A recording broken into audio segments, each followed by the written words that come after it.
Former, fédérer, déléguer. C'est une conception qui m'est propre. Je l'ai expérimentée pendant 20 ans et ça marche. Ce sont pour moi les principes du leadership. Un bon leader doit former son équipe, fédérer sa vision, déléguer ses pouvoirs.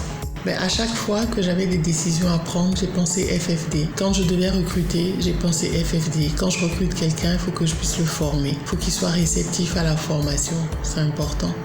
Quand j'ai une idée, je la nourris dans mon bureau, certes, mais je la partage automatiquement. Je fédère ma vision, je fédère mes projets, je transmets à mes équipes et ensuite quand je vois qu'ils sont opérationnels, je délègue. Et tout au long de ma carrière, ça a été ça. Former, fédérer, déléguer. On est leader parce qu'on lead une équipe. On est leader parce qu'on a derrière soi une équipe et pas n'importe quelle équipe.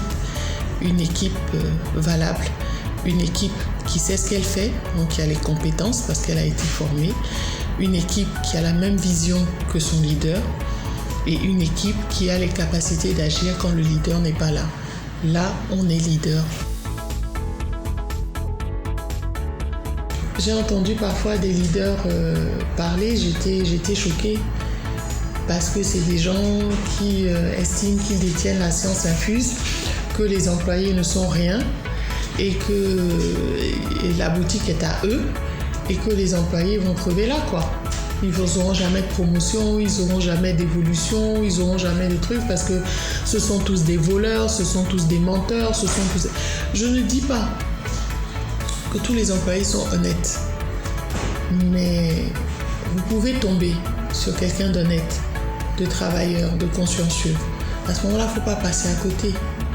Vous avez un employé comme ça, évidemment si pendant 10 ans vous le conservez au même salaire, vous ne le gratifiez pas, vous le traitez comme il partira, ou il vous volera même peut-être avant de partir, c'est de bonne guerre. Vous rentrez dans une boutique et que l'employé allume la climatisation parce que vous êtes là, il y a un problème de FFD dedans. Ça veut dire que pour le patron, l'employé peut suer, ça n'a pas d'importance. Il peut souffrir, il peut être dans des conditions de travail difficiles. On allume la clim pour le client. Moi, je dis non. Moi, dans une boutique comme ça, j'achète jamais rien.